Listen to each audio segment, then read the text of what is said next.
Hello guys, welcome back to my channel. দীঘার সমুদ্রে কোনোদিনও গাড়ি চালিয়েছেন?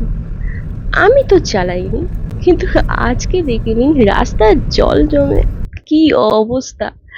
মানে দীঘার সমুদ্রের ঢেউ লজ্জা পেয়ে যাবে আমাদের রাস্তায় যা ঢেউ খেলছে। আর দীঘা এখন যা কস্টলি, তাই রাস্তার জলেই আমরা দীঘার মজা পেয়ে যাচ্ছি। উফ, লাইফে আর কি চাই।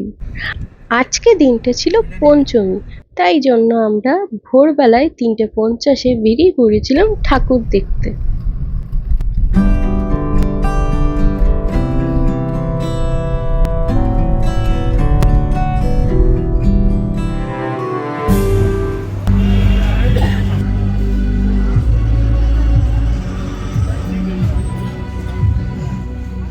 একচল্লিশ পল্লীর থিমটা দেখে আমার মনে হচ্ছিল যেন সময়টা একেবারে উল্টো দিকে চলে গেছে।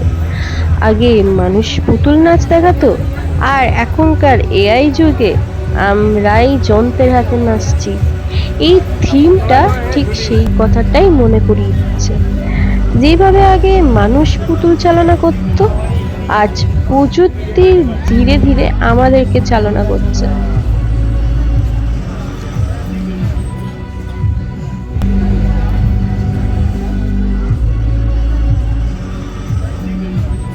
প্যান্ডেলে আমরা একটা বড় ঘড়ি দেখতে পাই, যার কাঁটা উল্টো দিকে ঘুরছে, মানে যেন সময়টা ফিরে যাচ্ছে অতীতের দিকে। আর আমাদেরকে ভাবতে বাধ্য করছে ভবিষ্যৎকে নিয়ে। Time reverses, but we are already living in the future. It's high time to think about our future. আমার তো থিমটা খুবই ইন্টারেস্টিং লেগেছে, আর আপনারা কমেন্টসে জানান আপনাদের কেমন লেগেছে, দেখি কার মতামত আমার সঙ্গে মেলে। তারপর আমরা ৪১ পল্লী থেকে বেরিয়ে শ্রীভূমির দিকে রওনা দিচ্ছিলাম। রাস্তাটায় এতটাই শুনশান লাগছিল, মনে হচ্ছিল এক্ষুনি কোনো মহিলা সাদা কাপড় পরে হুট করে আমাদের গাড়ির সামনে চলে আসবে।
ভোরের আলো ফুটতেই আমরা সবাই এক কাপ চা নিয়ে নিয়েছিলাম কাকার থেকে, আর তার সাথে কাকা আমাদেরকে জলের গল্প শোনাচ্ছিল।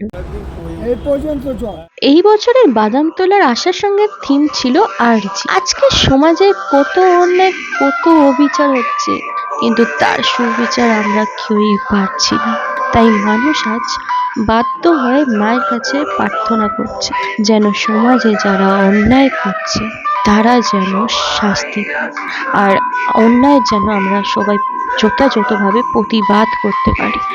এই থিমটা শুধু একটু সজ্জা নয়, বরং এটা একটা সমাজের কাছে আর্জি, যেন ন্যায় সমাজের কাছে ফিরে আসে। We pray for justice every day, but we must change our inner mindset, or else our society will be filled with injustice and criminals. যেমন কথাতেই আছে, justice delayed is justice denied. আমার পার্সোনালি বাদামতলার থিমটা দেখে এটাই মনে হয়েছে। আর আপনারা এবার জানান আপনাদের কি মতামত, কমেন্টসে জানাতে ভুলবেন না কিন্তু।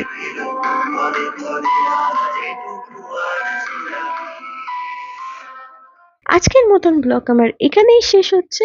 সবাই ভালো থাকবেন, সুস্থ থাকবেন, আর এখন আমি বাড়ির দিকে যাই। আমি অলরেডি বাড়িতে পৌঁছে গেছি। শুধু আমার ব্লগটাই 1 মাস, বেশি না, সামান্য 1 মাস ছাড়তে লেট হয়েছে, এই আর কি। শুধু লাইক শেয়ার করে দিলেই হবে, সেটা আপনাদের ওপর নির্ভর থাকছে পুরোপুরি। এনিওয়েজ, আজকের মতো বাই।